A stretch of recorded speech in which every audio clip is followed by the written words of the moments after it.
Welcome, Pewter Report readers, viewers, and listeners to a brand new edition of the Pewter Report podcast, energized by Celsius, the official energy drink of pewterreport.com.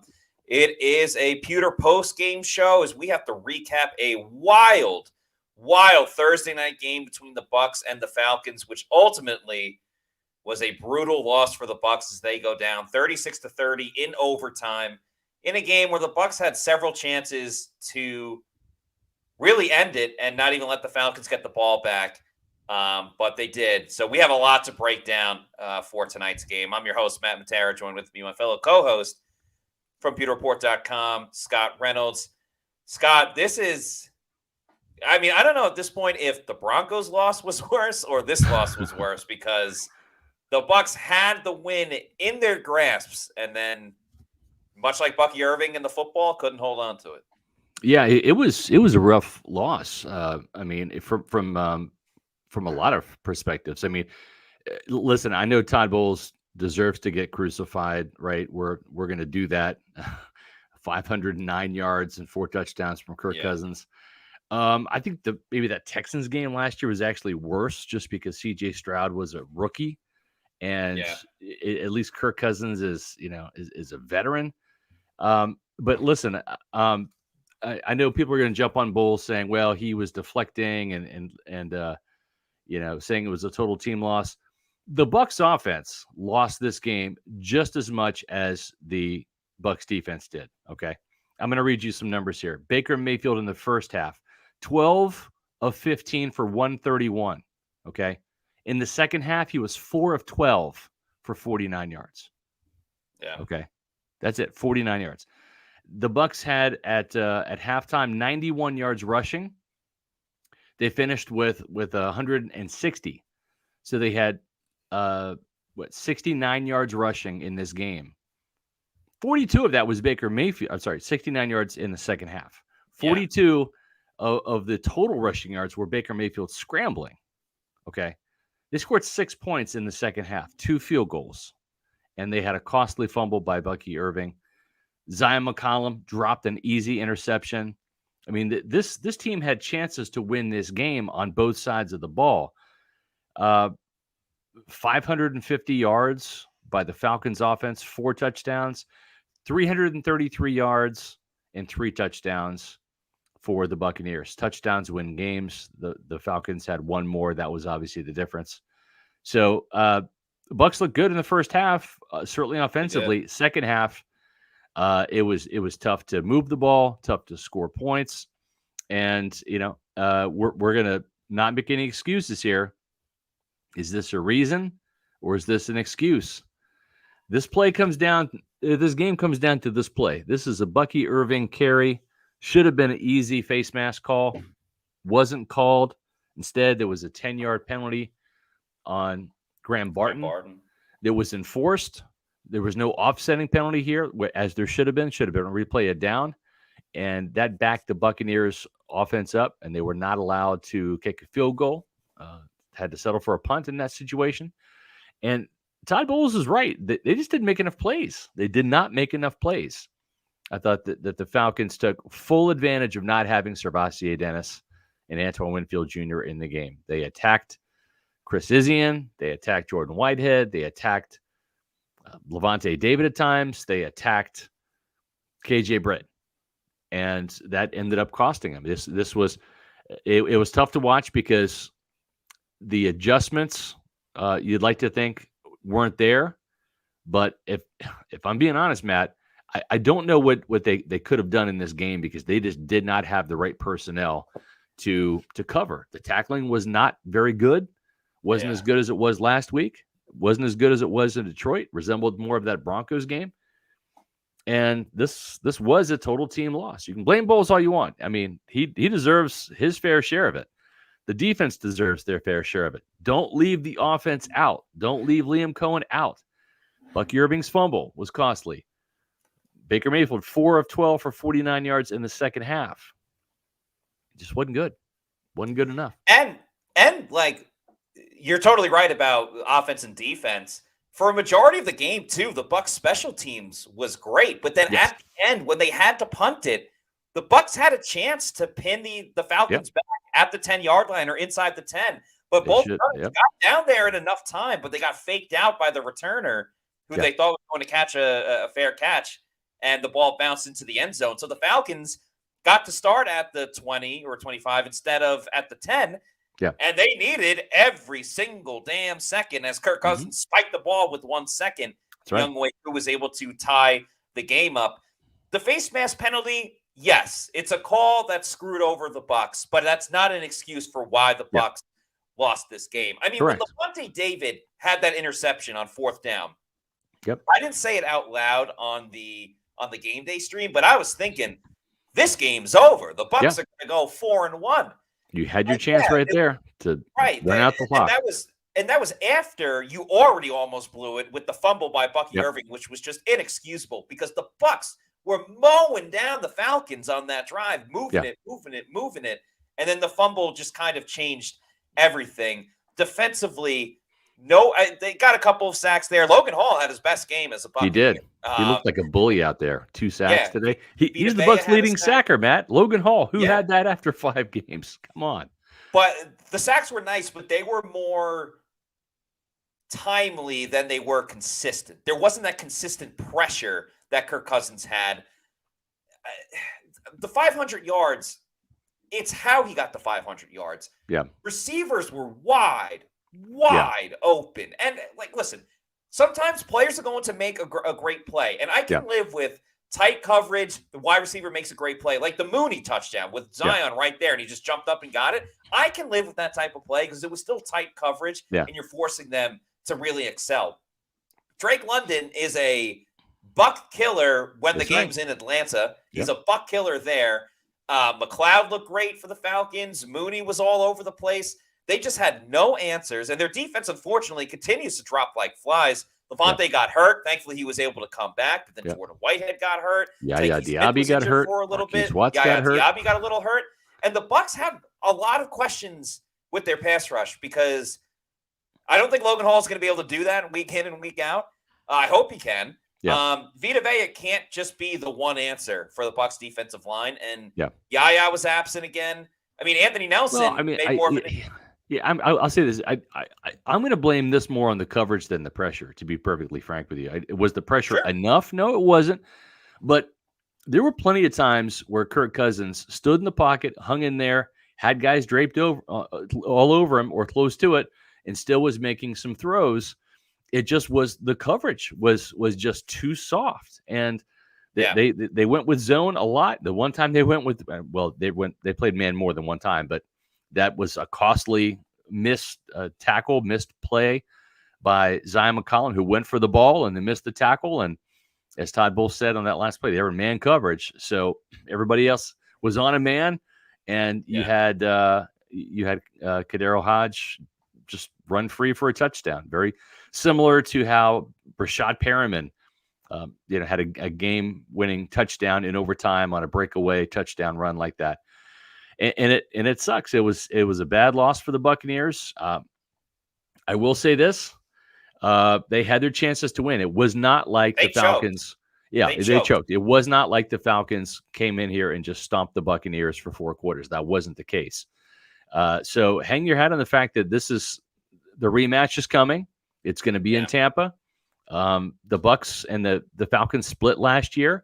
We all thought the Buccaneers would win this game. They should have won this game. At the same time, there's no reason why they can't win the next time in Tampa, unless, of course, they're in the creamsicles and then they'll lose. Oh, wait, they're going to be in the creamsicles. Yeah. Dang. And another, concerning thing, like Mike Evans popped off in the first half, but then once again, not much from Mike in the second half. One catch in the second half. So they missed on that. And, just not being able to ice away the game. Like, even that holding penalty on Graham Barden, how do you not do something to just even get a little bit closer into field goal range? Because you were right there. It's funny, Lavonte David finally gets an interception, and it's almost like if he dropped that one, the Bucs would have had a little bit of better field position because it was 4th down. But I don't blame Lavonte for that. There's a ton of blame to go around. There is. As good as they were in the first half. I mean, the defense was just bad the entire night. But as good as the offense was in the first half, there was just nothing from the offense in that second half, and they finally get it going. Because I thought it was going to be one big turnover or one big play would be the ultimate deciding factor. Yeah. And I thought that was the case when Tavier Thomas blocked that field goal. And let's remember, too, the Bucs, even though they choked this one away, they also got very lucky on several occasions in this game. Younghoe Koo missed 2 field goals in a row after a silly offsides penalty. They got the block kick, and Darnell Mooney dropped the ball on a third and 3, probably scores a touchdown because he had one man to beat, and as bad as the Bucs were at tackling, probably looked like a touchdown. So both teams had their fair share of bad mistakes. I mean, even the game-tying field goal at the end of the fourth quarter, the Falcons had a delay of game penalty to move back 5 yards. So high scoring and entertaining game for Bucs fans won't be happy about this game. Entertaining for, again, the NFL fan. But sloppy play as far as execution-wise. And you know what? Execution on each side. On each side. And you know why? It's a Thursday night game. You get sloppy play when it's on Thursday night, especially, I think, on defenses. I think offenses have the advantage, right, because they know where the play is going on every single play. They know where the ball is going. They know what the snap count is. It's always like +1 for the offense on just about every play.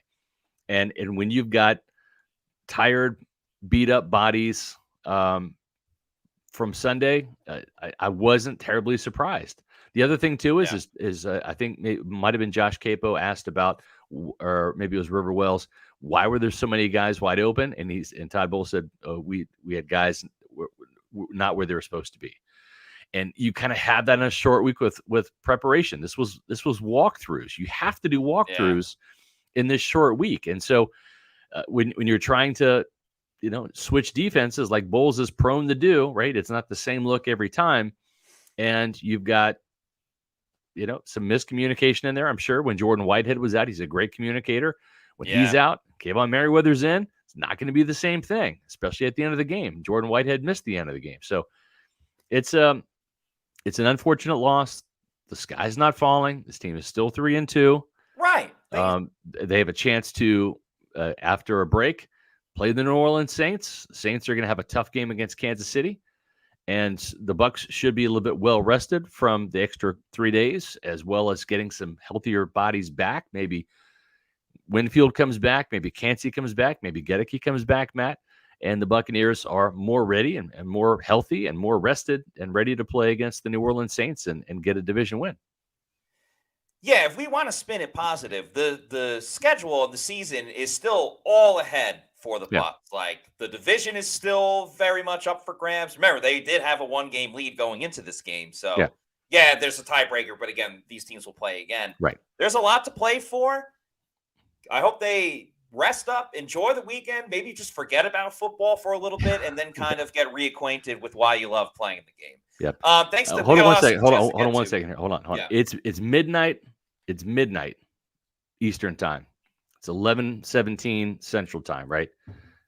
You guys are showing up for your team here, and you're showing up for the Pewter Report podcast, and we appreciate it. So thank you. It's easy for you guys to just go to bed, but you're in here talking about this game, getting our analysis, giving us some super chats, having conversations amongst yourselves because you guys are a tight-knit community. We love that about you guys. So hats off to you. Your team didn't finish, but damn it, the Pewter people are going to finish tonight. So thank you so much for showing up. Yeah, we appreciate it so much. And, this was a bitter loss, too, where, if the Bucs won in dramatic fashion, I could see why everybody would want to hop in and talk about it. But they lost in a bad way. We have over 1,000 people watching on Twitter alone. So, Scott, you said it perfectly. I'll just say thank you so much to everybody once again. So let's get to these super chats. You guys are fantastic with the super chats as well. We'll start off with Bucs Basement with a $5 super chat, who says, Todd Bowles had one of the worst 2-minute coaching jobs since Houston. If he's fired this year, this will be a game to look back on. Why? Disgusting. Yeah, I mean, it's shades of that Houston game. I think the Houston game is worse because it's a rookie quarterback. This is Kirk Cousins. I'm not trying to make any excuses. 509 yards and 4 touchdowns. I don't care who throws it, but it's a little easier to kind of rationalize when it's a seasoned veteran like Kirk Cousins. This is why the Falcons went out and got this guy. Mm-hmm. Desmond Ritter's not doing this, right? Tyler Heineke's not doing this to the Buccaneers. Yeah. Kirk Cousins, He's had these types of games before with the Minnesota Vikings, and we talked about it on Wednesday's show. We talked about it in Pewter pregame. Drake London plays well against Tampa Bay. He has 4 100-yard games in his career, 3 of which are against the Buccaneers. Got his first touchdown against the Buccaneers today. Yeah. It's what we talked about. So I'm not terribly surprised. And I get everything you said about, like, it's a Thursday game, it's a shorter week, so a little more room for miscommunication. It's just crazy to me because we saw it in the Denver game and the Texans game last year. Yep. For all of the praise that myself has given and others have given Todd Bowles for being a defensive guru, he just has some true, like, clunkers of defensive scheming and calling. And you watch games like tonight and you're like, this is the same guy that, like, shut out Patrick Mahomes from scoring a touchdown in the Super Bowl, or, like, did what they did to the Lions a couple of weeks ago. It's a lot of times very boom or bust with Todd Bowles, and it is. He tends to boom more than bust. But yeah, when it's bad, it truly looks horrible, and that's kind of what the coverage was today. I agree. Thanks to Jonas Garea, this $4.99 super chat. This one squarely on Todd Bowles and Liam Cohen. They played scared, and it cost them. Hope the Bucs can get healthy over the mini break. Well, Bowles played how he always plays when he has a bad game, which is the soft zone, bad coverage, leaving guys wide open. Cohen, I think, tried to be aggressive. The Bucs just didn't really execute the way that I think Cohen would have preferred. There was a couple of missed throws. Baker had mentioned the deep ball to Sterling Shepard that he wished he connected with. Yeah. And again, like, up until Bucky Irving fumbled, the Bucs were bleeding the clock and doing everything that they were supposed to do. And Bucky fumbled it, and that was a major moment in the game. Even though the Falcons didn't capitalize there, it still gave them 2 more chances versus just 1 more chance. So I blame the offense more for the execution versus, like, Liam Cohen's playing calling and things that he wanted. It's crazy that Mike Evans still wasn't involved in the second half as great as he was in the first half. But yeah, I would blame Bowles more than Cohen in this situation. Yeah, and I mean, you've got in the second half, their drives ended in punt, field goal, fumble, punt. Right? They went 3 and out twice. Once to start the second half, and of course once to end it because they had to punt the ball back to Atlanta, and didn't do much with it outside of that. The 9-play drive for 42 yards, they got a field goal. It ended on the Atlanta 14. The other 2 drives ended on the Atlanta 35 and the 32. They got 1 field goal, and then, of course, the Bucky Irving fumble right there. And, that was costly because they got down to the 32. That's 3 points right there that probably wins the game, or at least forces Atlanta to get a touchdown rather than the field goal to tie it. So, yeah, for sure. Thanks to Brandon Mackey for this $10 Canadian super chat, who says, sick for Baker, played his heart out. Yeah. Secondary was awful / banged up and on a short week. But that missed face mask is outrageous. Decided a hard-fought game. Embarrassing in professional football. I think these were the same refs that called the last Thursday night game between the Giants and the Cowboys, which had a billion flags. This is just not a good referee group. They missed that. They did not call a pass interference or a holding penalty on A.J. Terrell when he bumped into Mike Evans in the first half. Right. Then Levante David did the same exact thing in the second half, and they called Levante on it. So it was not very even when it came to the penalties. The Bucs still should have won this game. But, yeah, there's no doubt that was an egregious miss on a crucial moment in the game that would have been an offsetting penalty versus the Bucs moving back. And, yeah, bad job by a ref group that loves to see their face on TV. So, it pisses me off. Yeah, no, I'm with you. Thanks to Lucas Patisse, a YouTube channel member, and also with this $1.99 super chat, says, I don't want to see KJ Britt on the field ever again. Yeah, I thought they really exploited KJ Britt. They really did. In the first half, especially. And then he had the helmet-to-helmet penalty on Drake London. Then he had a helmet-to-helmet on Tyke Smith. That one was more like bang-bang, just trying to make a tackle. Friendly fire. Right. But, yeah, another costly penalty there. He got exposed in the passing game. He did. Then it's going to be a problem going forward. It's going to be a problem going didn't really make an adjustment. Like, J.J. Russell was only in because Levante David got injured for a little bit.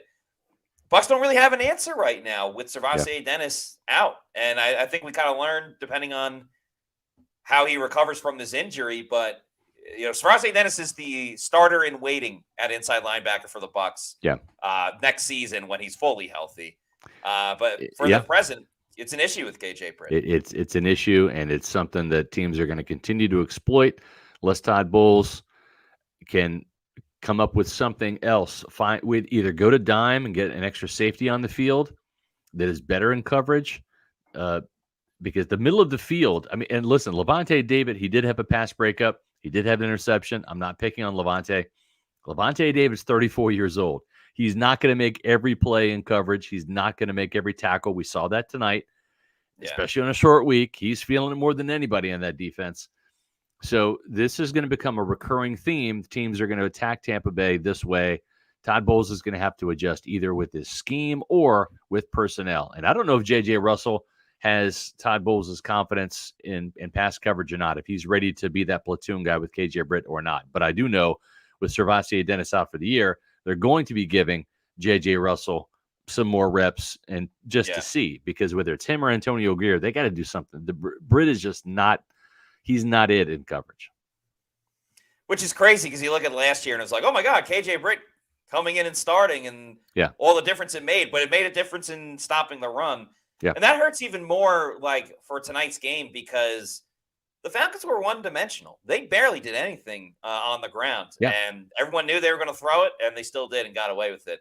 We have another super chat from Brandon Mackey. Thank you for this $5 super chat, who says, another Canadian super chat. And Brandon says, adding another super chat to say everyone needs to lay off of Bucky. He's a kid. He'll learn and improve, and otherwise great. Not on him. Yeah, I understand. It's kind of like what we talked about with Cameron Johnson and the drop touchdown he had last week. Bucky knows he messed up. I don't think there's really much more that needs to be said. He looked distraught on the sideline. Yeah. The camera cut to Baker trying to pump him up. Tristan Wirfs kind of took him under his wing as well. I mean, Bucky knows he messed up. No one's going to be more upset about it than him. If anything, just use it as motivation for the following week. It was a huge mistake.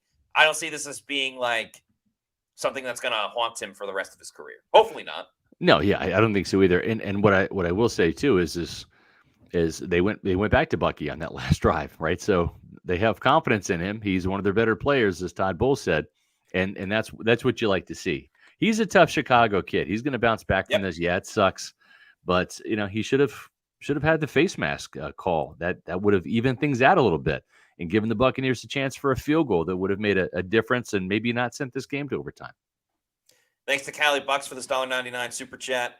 Not peeking to see Evans wide open had me sick. Yeah, that was on that last drive when the Bucks had to punt. They ran a screen play. Yep. The replay showed Mike Evans wide open. Baker didn't see him. Yep. I'd like to see a replay because I thought the pass rush kind of got in pretty quickly, which forced Baker to get rid of it. So if he had another second or two. Now, it was a screenplay where it's a screen. So you're designed to. Yeah, you're inviting the rush in. So there's a little bit of danger there if Baker peeks.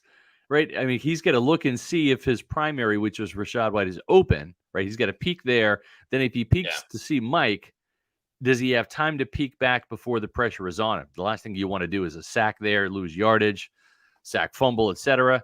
Or when you go back to White, now you've bought some time. Those defenders come up, and maybe a pass is broken up, or maybe it's an interception. It was the design screen, right? But that's something on the field. When they go back and look at the tape. It's a little Monday morning or Friday morning in this case. It's a little Friday morning quarterback of like, oh, he was wide open. Well, yeah, but there's three defenders in his face, and he's got to get rid of the ball because you don't want an incompletion in that situation. We have a couple very generous super chats coming up from Mopar Buck, this one of 1999. Thank you so much. Yeah. With a very blunt comment, says, please get to the coaches and tell them they are bad. All right. Well, they had a bad performance. They did.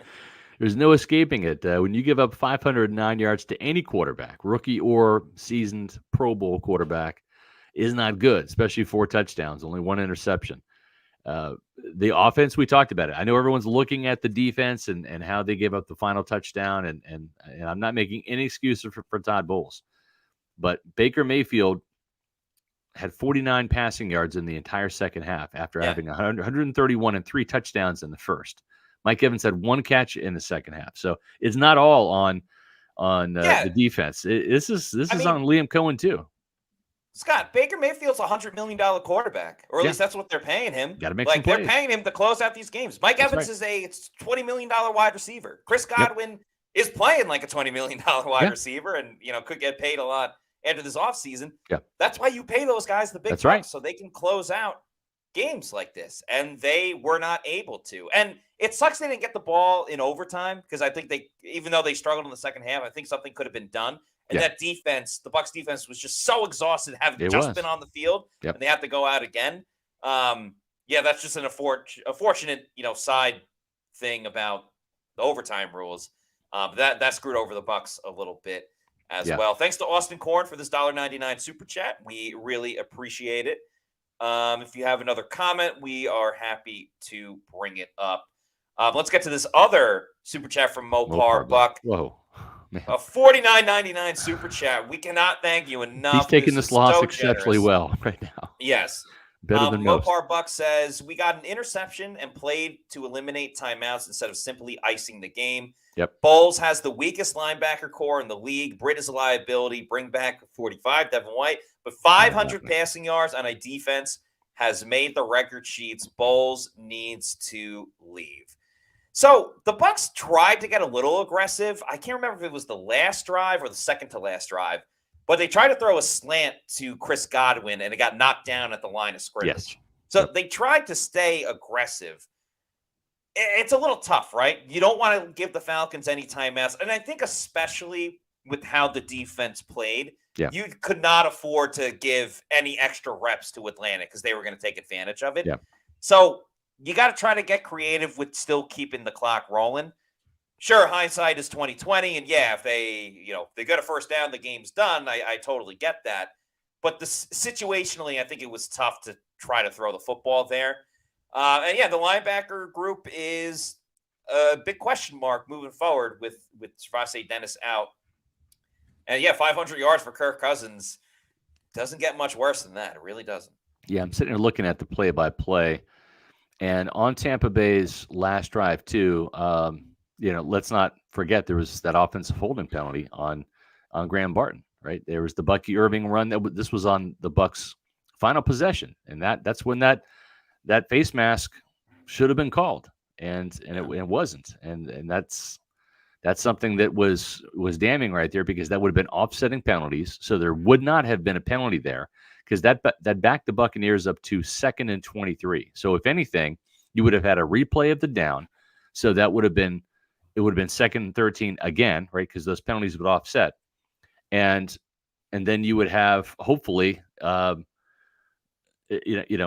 positive plays. What happened on 2nd and 23? They tried the short pass to Rachaad White for -2 yards. Then Bucky Irving on 3rd and 25 ran the ball for 1 yard, right? They tried to just get some yards, maybe try to break one and get in there. But I would have liked to have seen them be more aggressive there, maybe throwing the ball a little bit more. I know you were trying to get those timeouts burned. In the end, it didn't matter. And just the way that it was kind of working out for the Buccaneers, you almost have to wonder if you just try to be aggressive on the road and say, we know the defense is gassed. Right. We're not really concerned about these Falcons timeouts on defense. We want the yards. We want the points, and we're going to make it happen. Rachaad White had the one breakaway run, and I will say that, but outside of those, he did not play well. He had 9 carries for 16 yards outside of that 156-yard run. Yeah. And I mean, it just, and again, there were a couple times he slipped and fell. He got tackled for he looked slow. 2 yards. He did look slow. Outside of that one run, he looked slow tonight. And I mean, it was a great run, but he kind of probably should have scored on that play too. Yeah. He had one guy to beat, and he kind of just tried to stiff arm him and go to the sideline. I think if Bucky has that same exact run, I think Bucky scores. I don't understand why, and this is something we taught our kids back in Pop Warner football. When you are running back, a wide receiver, tight end, you have a breakaway run. You do not look behind you. You just keep going. because Yeah. the body has a natural defense mechanism. When you turn your head, you will automatically slow down. Like the brain is going to go where the eyes go. And if you turn and look like this, your brain is instinctively not going to run into something, even if it's green grass in front of you, right? Because you don't want to trip and fall or whatever. Like, it's just your body just turns the motor down a little bit. It's like you kind of go off the gas pedal.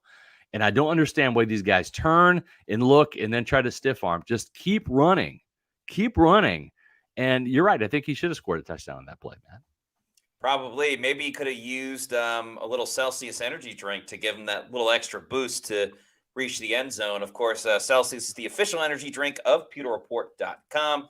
They got some new flavors that you should check out: the sparkling watermelon lemonade and the sparkling kiwi strawberry. Tons of great flavors of Celsius. So if you need to know where to find one, go to the Celsius store locator on their website, punch in your address, and it'll tell you the closest place to pick one up. Might be a Walmart, a health and fitness store, Publix, or your bodega. And once you know you love Celsius and you want more and you want to get it in bulk, I'd recommend purchasing the variety pack because they have so many great flavors, and variety is the spice of life. You can go to Amazon with the subscribe and save, have it sent to your place of residence whenever you want. Just make sure you're drinking Celsius energy drinks, the official energy drinks of PewterReport.com. Okay, more super chats to get to. Again, thank you everybody for staying up with us and watching and super chatting. We'll go to Meets McGee. Thanks for a $10 super chat, Meets McGee, who says, please, people, the same way they beat the Eagles is the same way we lost. They were tired from Sunday's game. I saw it the first drive. I posted on Facebook that the Falcons should go no huddle. Calm down.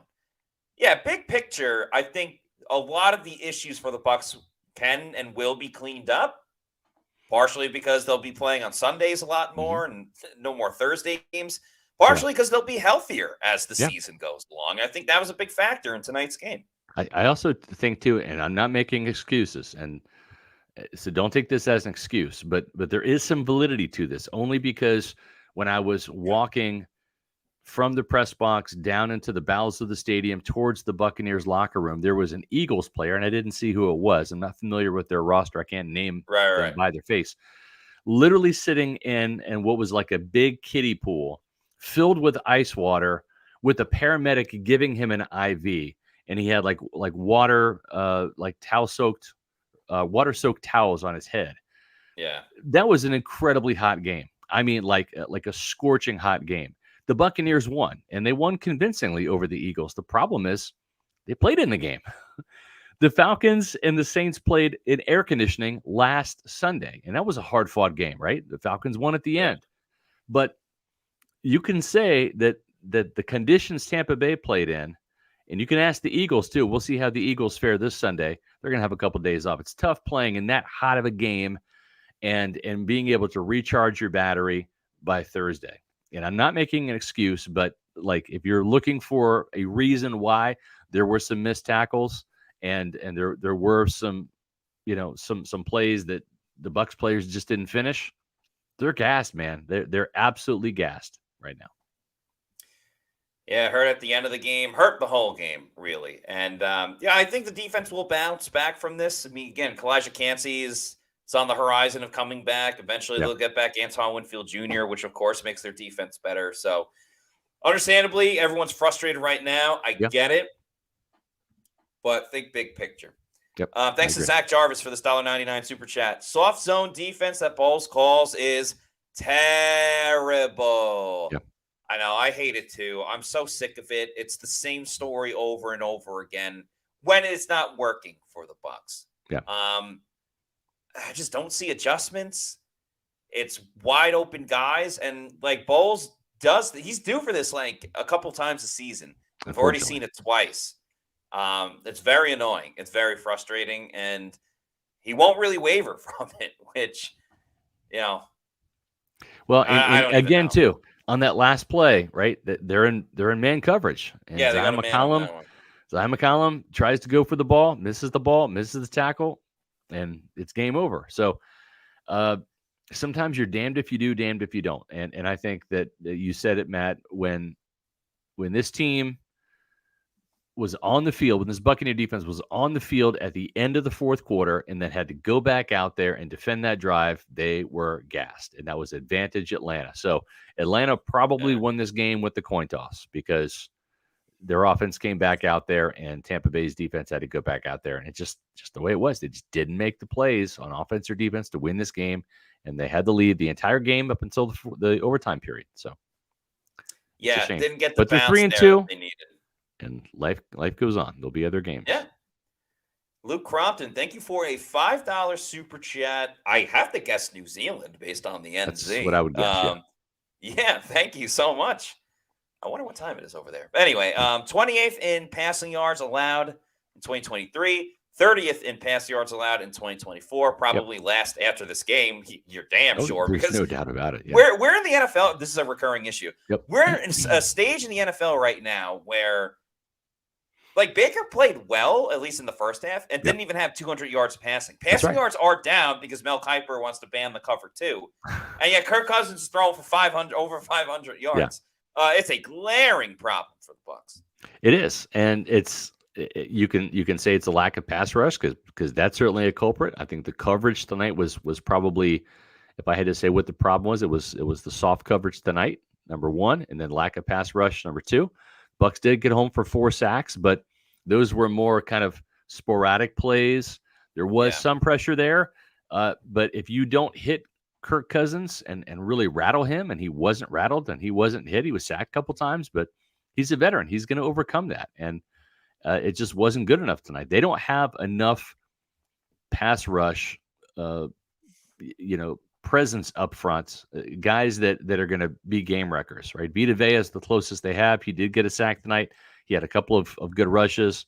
Logan Hall actually had 2. He looks like a bully now all of a sudden with 3 sacks in 2 games. Maybe the arrow's pointing up for him. They do get Kalijah Cansey back. That's a good sign. But just when you look at the number of quarterback hits, and I'm going to find that right here. Let me find it. Defensive stats. Here we go. The Buccaneers had a total of 1 quarterback hit. Is that right? No. Actually, they had 11 quarterback hits. So the pressure was kind of there. I mean, it's just the coverage, though. And if you don't have tight coverage and you're not getting Kirk Cousins to the ground, he's going to get the ball up and beat you. I think that's what happened tonight. And so then you say, well, what's going on? Well, you have a rookie nickel cornerback who, outside of some good tackles, he didn't play exceptionally well tonight. And Tyke Smith gave up the 1 touchdown to start things off. Yeah. Jordan Whitehead played an okay game. Christian Izzy, and I was not terribly impressed with him tonight outside of run defense. I thought he was pretty good coming up in the box. Jamel Dean was tackling well at times, but the coverage was soft. Zion McCollum dropped an interception. He allowed a smaller receiver, even though it was a great money throw by Kirk Cousins, he allowed a smaller receiver to get in front of him when he was playing in the slot. And you're a big bodied guy. You got to body Darnell Mooney out and get that ball down there by the goal line. Then he gave up the touchdown to win the game. So we talked about KJ Britt. There's just not a lot of great individual efforts from the secondary tonight. And I thought that not just the secondary, the back 7, including the linebackers. Yeah. So. Yeah, they need someone to step up, and no one really did. Like design interception, I think changes a lot. Even just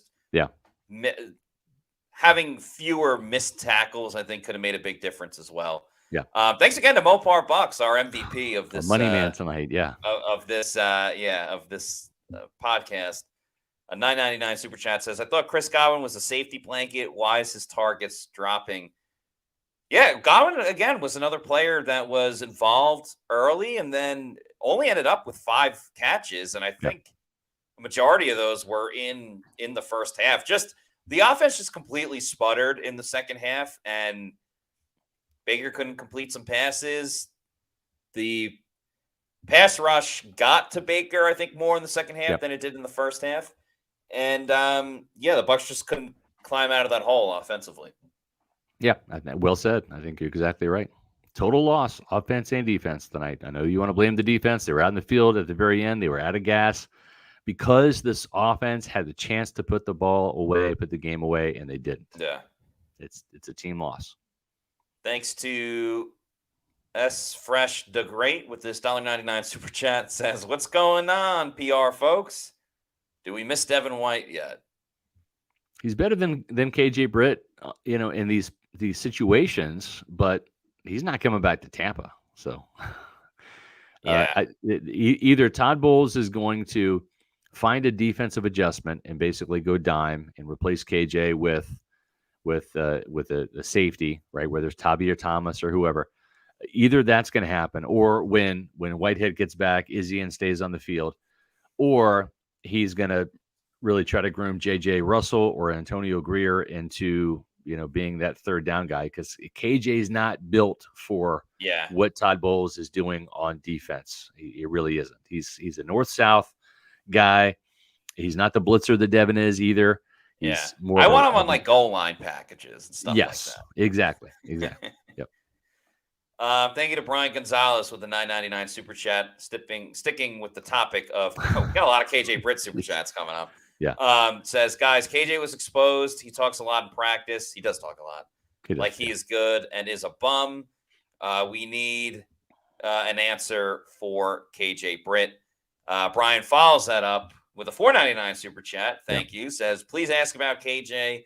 He's a bum, a one-trick pony, throw body to the ball is all he is. Yeah, he struggles in pass coverage. Yeah. He struggles in pass coverage. There's no doubt.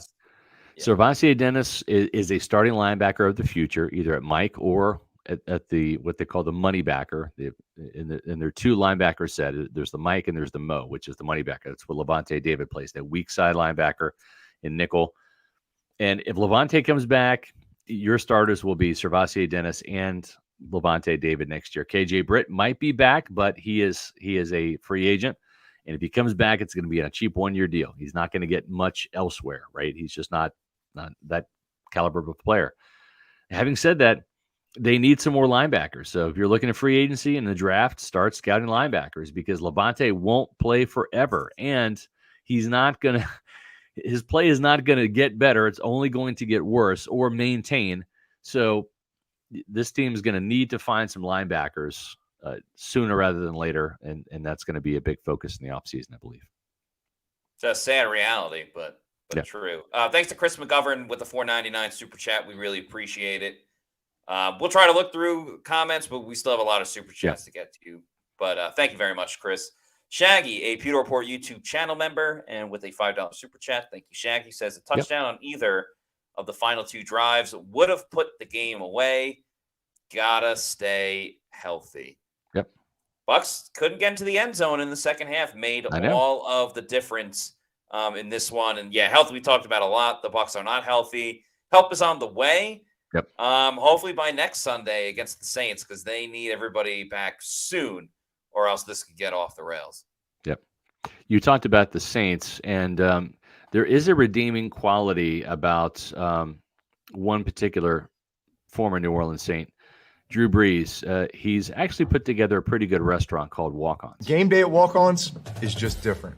And it starts with the way our teammates prep each dish from our scratch menu. No shortcuts. We are hand cutting every single mozzarella log straight from the block. Hand peeling, stuffing, and bacon wrapping each voodoo shrimp. Hand carving ribeyes for our steaks and po' boys.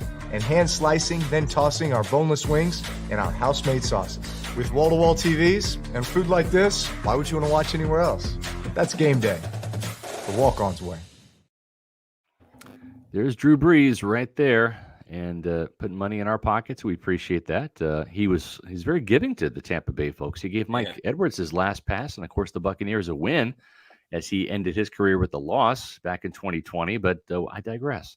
So let's tell you about Walk-Ons, folks. Make sure you get there tomorrow from 3 to 6. They got their happy hour, a $3 happy hour pours, $3.99 domestic pints, $4 house wines, $5.49 22 domestic drafts, plus some great starters at very inflation-busting prices. Then this weekend coming up, game day specials, college football, pro football, Saturdays and Sundays, $4.49 pints, $5.99 22-ounce pours of Mick Ultra, Bud Light, Budweiser, Heineken silver cans, 12-ounce cans, $5 neutral assorted flavors.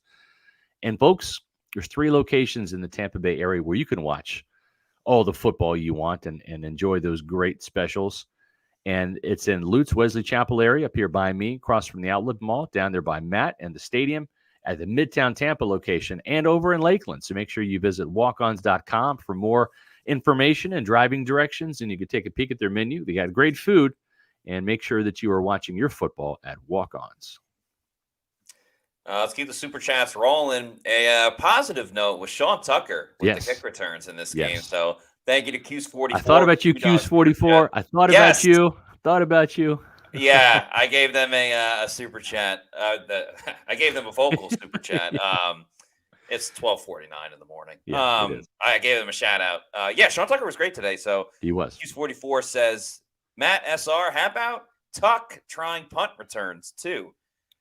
Well, the Falcons barely had to punt today based off of how much they moved the ball. Cameron Johnson had a fair catch that was like at the 5-yard line. Yeah.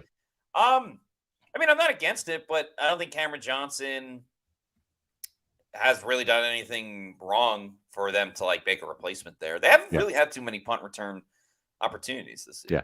I will say this. Trey Palmer was the guy too, but he's obviously injured.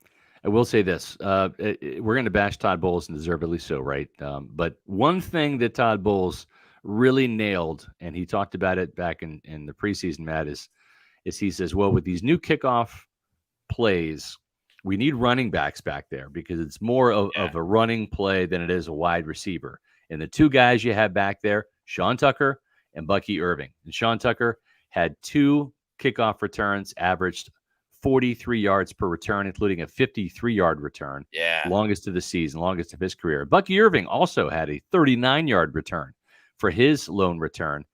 Cody Thompson had one for 21 yards. But yeah, I'm all on the Sean Tucker bandwagon. When he gets the ball, good things happen. He had a 14-yard catch last week coming out of the backfield. I'm not afraid of mixing him into this as well. I mean, again, I'm not trying to pick on Rachaad White. Great 56-yard run, but the other 9 runs for 16 yards, like that doesn't really move the needle, doesn't really pick up yards, doesn't move the chains. Yeah. I'm just saying it like Sean Tucker, I think, has got better vision, more explosion. He's the fastest back on this team. I don't know. I'm a little bit of a loss here what to do with Rachaad White because I like him when he catches the ball. But as you said, Matt, he looks slow tonight outside of that one play. I thought there's I can't remember if it was a run or a screen, but he like went down and fell without being touched. I'm thinking like, oh my God, he probably just suffered a serious knee injury. And then like, nope, he just like popped up right after. Yeah, thought that was on. Thanks to Garrett Lehman for this $1.99 super chat and also this $4.99 super chat. As he says, this team will play pissed off next week. Hopefully all healthy. We lost this game. Atlanta didn't win it. Yeah, you know it feels. Go ahead. Well, I was going to say, you're kind of right, and I think the Buccaneers can feel that way. But Matt Matera also made a great point that I'm going to echo right here. Younghoe Koo missed 2 field goals, right? Darnell Mooney dropped a wide open pass. There were a blocked kick. So there were other opportunities for Atlanta to win this game. So I think the same argument could have been the Falcons won it, but they could have just as easily lost it. And the same thing you could say for the Buccaneers. The Falcons just made 1 or 2 more extra plays at the end to win it. But both of these teams had chances and they blew it on a lot of those plays. And at the end, Atlanta made the plays where Tampa Bay didn't. And I think that the short week combined with the brutal heat from Sunday's game, plus the fact that the Bucs defense was on the field at the end of the game and they were gassed and then had to play overtime right off the bat, that did not help. And that was the story. Yeah, it was. Thanks to Desert Dog 2K for this $5.99 super chat. Appreciate it. Haven't been a fan of Bowles since he called that ridiculous 0 blitz against the playoffs. Time for this clown to get out of town. Okay, we're bringing the Rams game back up, but I mean he's won 2 division championships here in Tampa. The Bucs are 3-2 right now. He beat the Lions. He swept the Saints in his first year as offensive, or I should say as the head coach after being the defensive coordinator. He finally beat the Rams. So, Bruce Arians had a hard time doing that, and like Bowles did. And then he took an aging team in 2022 and still mustered one more win than the other teams and won the division, and then took an incredibly young team that got rid of a lot of older guys and got one more win than the other teams. So I don't know. He's not perfect.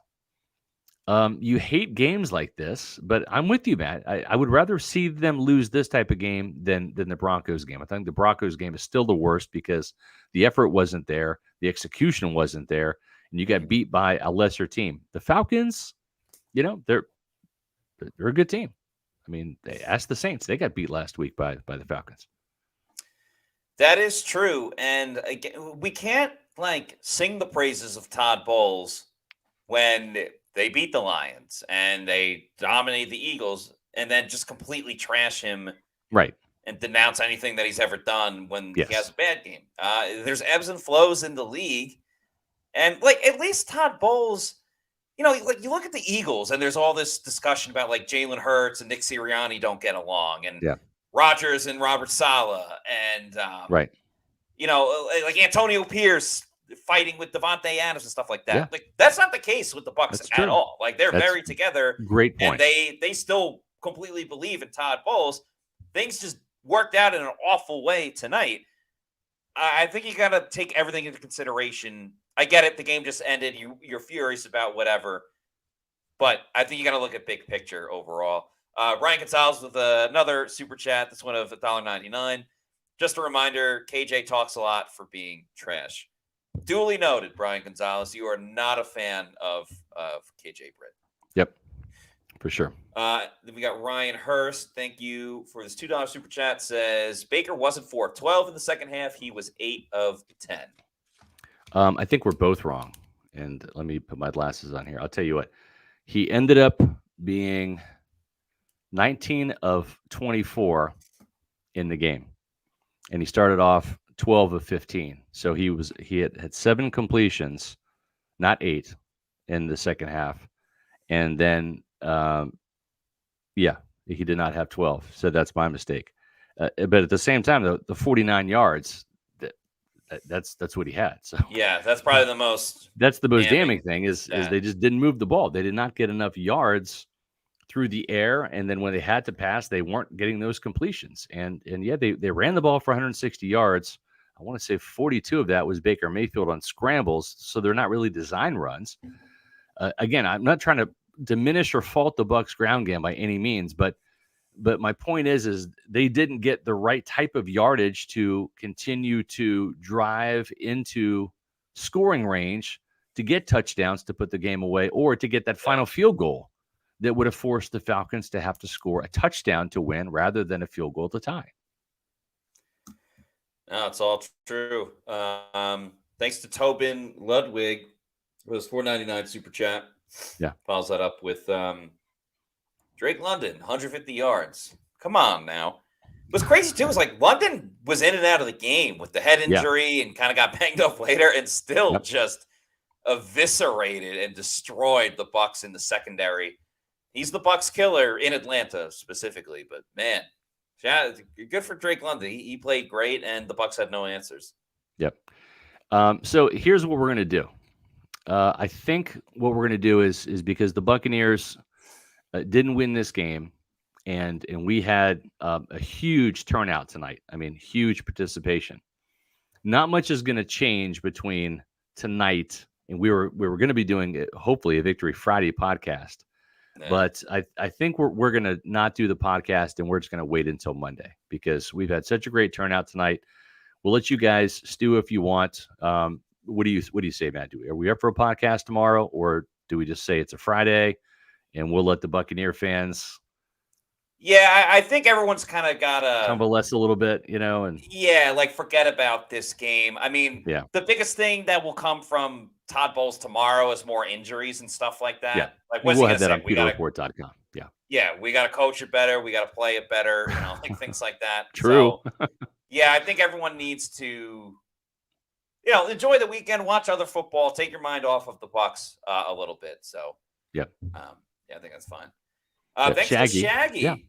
Yeah. You are a member for 1 month, a Pewter Report YouTube channel member. We appreciate all of your support, Shaggy. And they follow that up with coaching has to be flexible, willing to make adjustments, not seeing enough. Yeah, I mean, the adjustments weren't there on either side of the ball in the second half. I mean, credit to Zach Robinson from the Falcons offense and Jimmy Lake, who good friend of mine, friend of the program. We've had him on the show before. Falcons defensive coordinator, former Bucs defensive backs coach, best friends with Raheem Morris. He had a lot of answers for the Bucs offense. Really slowed them down. Only 6 points, 2 field goals in the second half.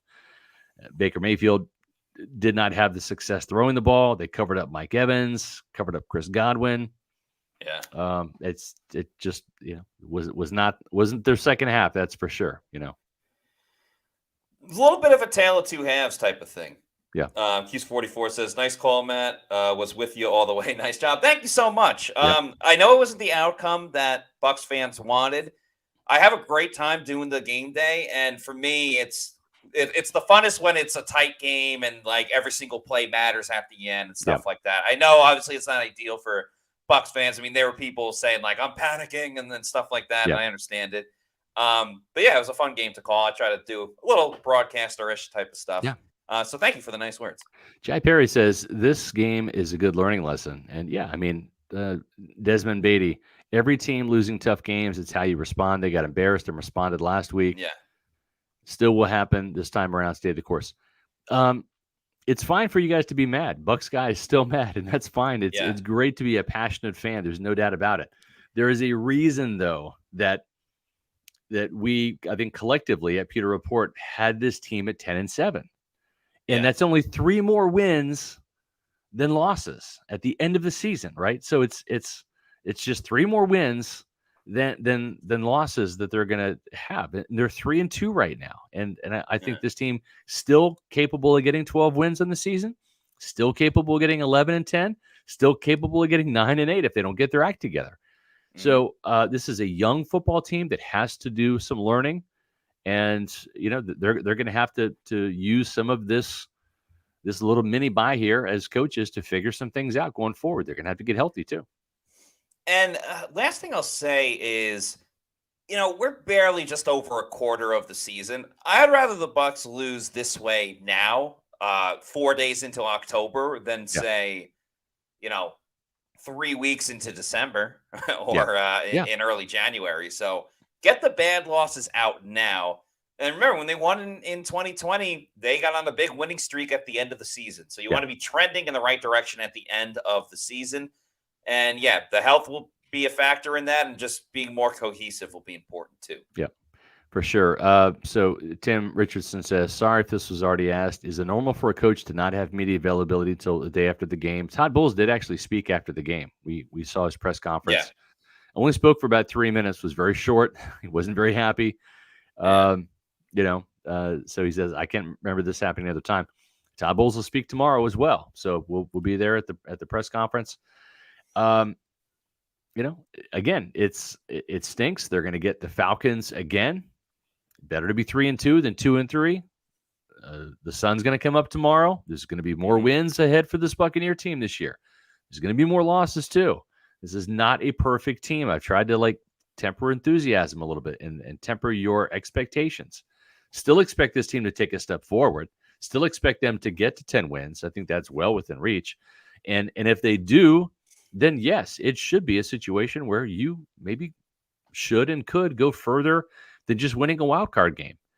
But there are some lessons to be learned throughout these losses, and they're going to have to learn them as players and coaches. And that's what you're especially going to get with a young team. But I think we're all in agreement. This is still a playoff team.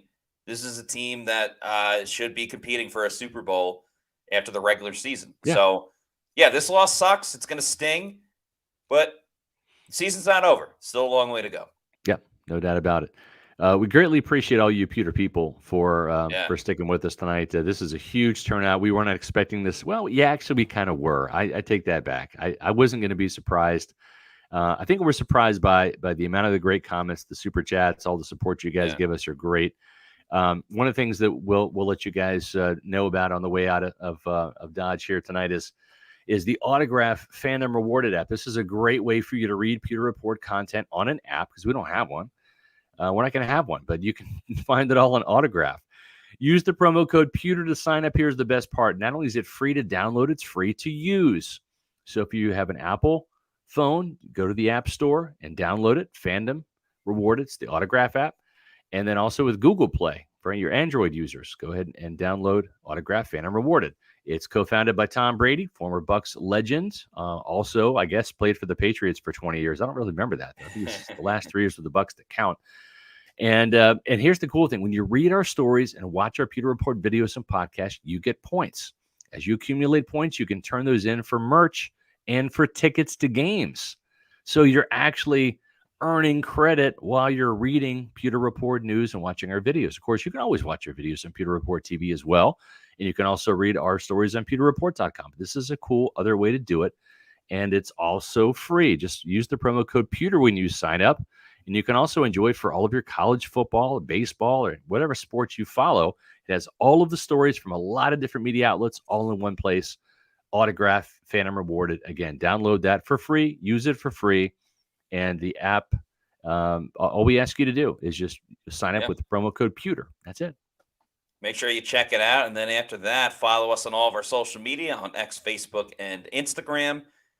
We are at Pewter Report, and then our YouTube channel is Pewter Report TV. We have tons of content on it, including this podcast right now and a lot of Pewter post-game shows. Please like, subscribe, leave a comment as well. And that's going to do it for us this morning. And as What says, we will see the Falcons again soon. Yeah, you'll see them in the month that we are in right now. The month of October, they will play them again. So until our next show, for Scott Reynolds, I'm Matt Matera saying thanks everybody for watching, and we'll see you soon for another edition of the Pewter Report podcast. Out.